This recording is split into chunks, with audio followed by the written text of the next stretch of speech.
Diário Domingo quer dar a conhecer autores e autoras da nossa região e as histórias que nos querem contar. Hoje temos connosco Mariline Rodrigues, autora do livro Onde Vivem os Segredos, um livro infantil. Olá Mariline, obrigada por estar connosco hoje. Obrigada pelo convite.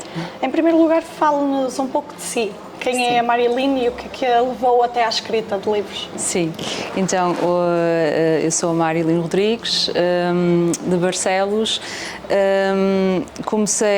Esta paixão pelos livros começou na minha licenciatura em Design Gráfico no Instituto Politécnico da Cabo do IAV, em que no Design Gráfico vim-me a perceber que a área de ilustração está muito envolvida, que é algo que eu sempre gostei muito, que era a ilustração, ou desenhar, ou ilustrar, e que uma das possíveis saídas era a ilustração e ser ilustradora e criar livros infantis. Então isso também foi a razão que eu depois segui para o mestrado de ilustração e animação no mesmo instituto, já sempre com o intuito de criar, ser depois autora de livros infantis. Ou seja, a minha ideia nunca foi ser autora ou escritora, mas sempre ilustrar livros ou criar livros e contar as histórias através das narrativas, digamos, as narrativas visuais, as ilustrações.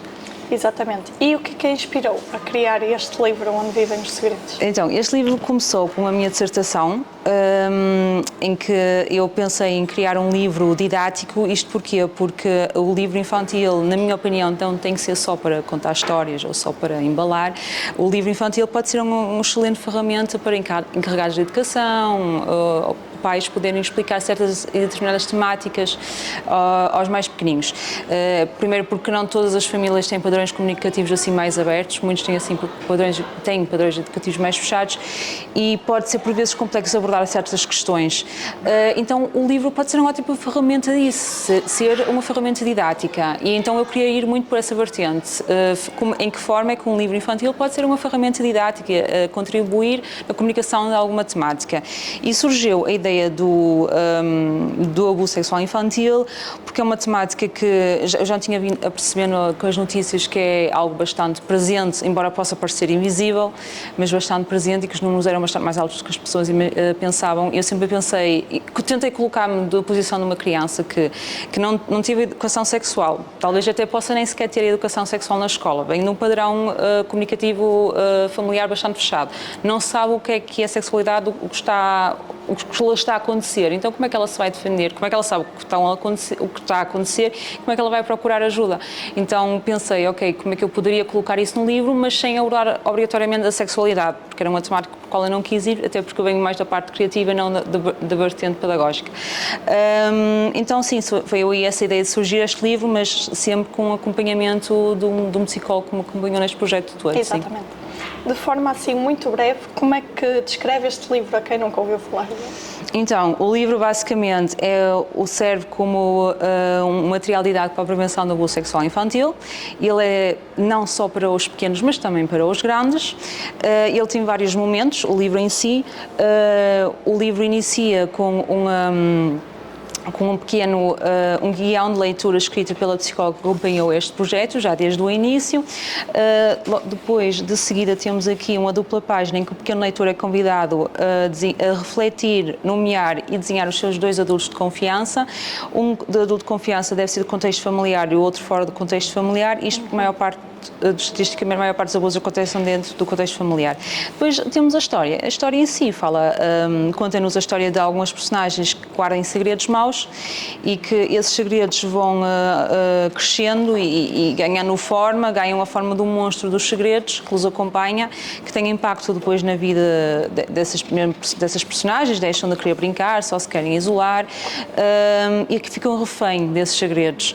Então, depois do fim, a história termina com a mensagem que leva ao nos livrar desses segredos, digamos assim, que é partilharmos com os nossos adultos de confiança e o porquê de eles nomearem os seus adultos de confiança no início, nas primeiras páginas e desenhá-los. Pronto, e depois, por fim, ainda temos aqui uma dupla página com algum texto informativo, ainda para os pequeninhos, o que é que são toques bons e toques maus, e segredos bons e segredos maus. E por fim, temos aqui a última parte novamente dedicada aos adultos, em que temos contactos de apoio que apoiam vítimas de abuso sexual infantil e o que fazer se desconfiam de casos de abuso. Então é basicamente a metodologia aqui do livro. Isto partiu de uma tese de mestrado, lá está. Como é que foi o processo de transformar esta tese num livro infantil? Assim, foi um pouco complexo, claro, tive sempre o apoio das minhas coordenadoras e da psicóloga. Tive que pensar bem como é que eu iria fazer este processo, como é que eu iria abordar esta questão. O processo em si começou previamente pelo texto. Do texto eu tentei inserir as rimas, porque eu acho que funciona bastante bem com o público infantil. Com as rimas depois comecei a fazer o storyboard. No storyboard já sempre com a especial intenção para as ilustrações, porque quem comunica aqui mais a história são as ilustrações, não é propriamente o texto. Então, como é que a ilustração poderia comunicar isto? Como é que eu posso comunicar isto de certas e determinadas formas? Porque quem vai ver o livro vai percebendo que há duas leituras aqui. Há a leitura a leitura da parte do adulto e a parte da criança, porque a criança vai ler as ilustrações de formas diferentes. Claro. Então há aqui pequenos pormenores que eu fui introduzindo na ilustração, que os adultos possam ir percebendo, que as crianças não podem, mas que tenta comunicar ali o propósito e o que estamos aqui realmente a falar. Então temos aqui várias formas de leitura neste livro e tentei introduzir isso mesmo na ilustração.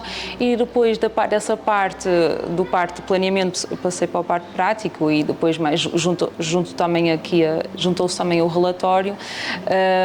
Isto também é importante porque todo este trabalho, este livro é fundamentado numa base científica, que é a minha dissertação, portanto tenho aqui uma fundamentação e teria que ser, faz todo sentido ser para conseguir fundamentar um livro deste tamanho com a temática deste género. Claro. E qual é que foi o papel então desta psicóloga na colaboração do desenvolvimento? Sim. Pronto, a doutora Marta Oliveira foi excelente desde o início, ela acompanhou-me com este projeto quando vim com a ideia, surgiu a ideia, ela achou bastante interessante, até porque em primeiro lugar seria excelente para ela usar, ela e outros psicólogos a usarem em consultoria, e depois para também mais pessoas poderem falar sobre este assunto, para pais poderem abordar o assunto, mesmo se não saberem muito bem como é que podem abordar o assunto, já poderem abordar, ter uma ferramenta para tal.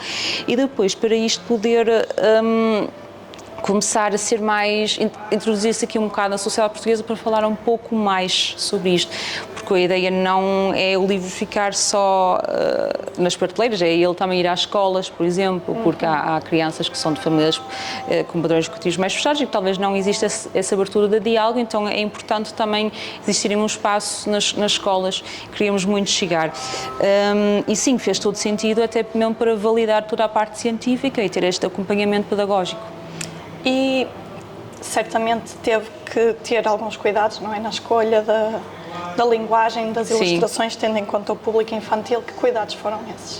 Portanto, o primeiro cuidado era não abordar a sexualidade, isso era muito importante, porque não queríamos ir por aí, porque depois disso pode surgir outras questões e pode até mesmo chegar ao ponto de confundir o pequeno leitor, porque ele deve ler a história e se sentir esclarecido e não ficar ainda mais confuso. Portanto, logo por aí, isso era um dos pontos muito importantes.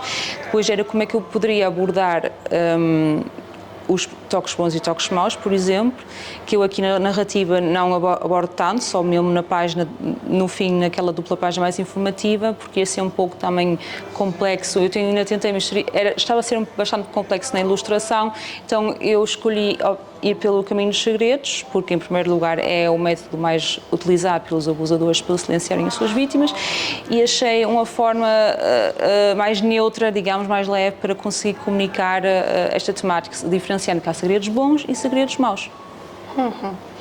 E qual é a mensagem principal que eu gostaria que as crianças e os adultos retirassem da história? Então, a mensagem principal que eu gostaria muito de comunicar é que existem segredos bons e existem segredos maus, e os segredos maus, quando nos acontece um segredo mau, devemos comunicar ao nosso adulto de confiança. Ou seja, conseguimos identificar em primeiro lugar o que é um segredo mau.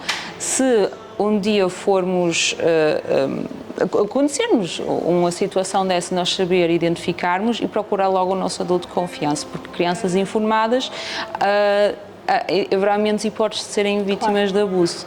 Pronto, então esse é um ponto muito importante, mas também até mesmo, não só para as crianças, mas também para os adultos estarem mais informados sobre esta temática, vai estar mais contextualizados. Aqui nesta última página, eu coloco aqui também uma curiosidade que talvez muitos não podem saber, que o Conselho Europeu aponta como em cada 5 crianças é vítima de abuso sexual infantil. Portanto, temos aqui uma informação que podem não estar a par, mas ficam a saber, ficam também a par de associações de apoio. Pronto, é uma ferramenta para ambos, digamos, para adultos e para crianças. Eu ia perguntar exatamente como é que espera que pais, professores, cuidadores usem este livro no dia-a-dia. Sim. Então, o objetivo deste livro e, aliás, o pequeno guião escrito pela psicóloga tem mesmo essas referências, como é que este livro deve ser abordado e como é que pode ser feita a leitura. O que nós aconselhamos é fazer a leitura, então, junto com as crianças, estarem atentos às expressões deles, a colocar questões, o que é que tu achas o que é que esta ilustração pode significar, ou o que é que tu achas disto, o que é que tu pensas disto, o que é que achas que é um segredo mau.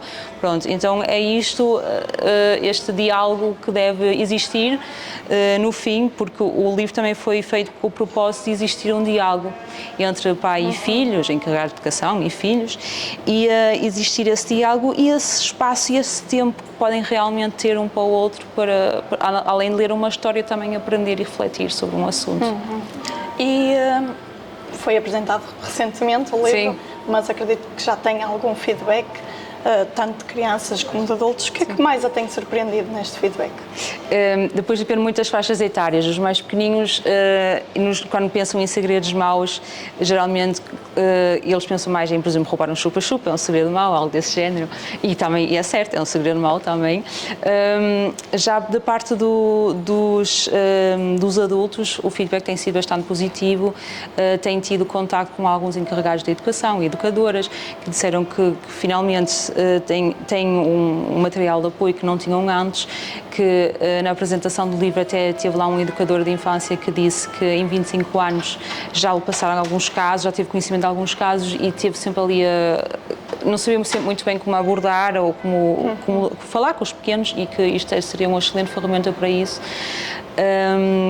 Também tivemos bons feedbacks, por exemplo, de uma associação que eles vão às escolas e fazem palestras do abuso sexual infantil aos pequenos, mas também aos grandes, para todas as faixas etárias.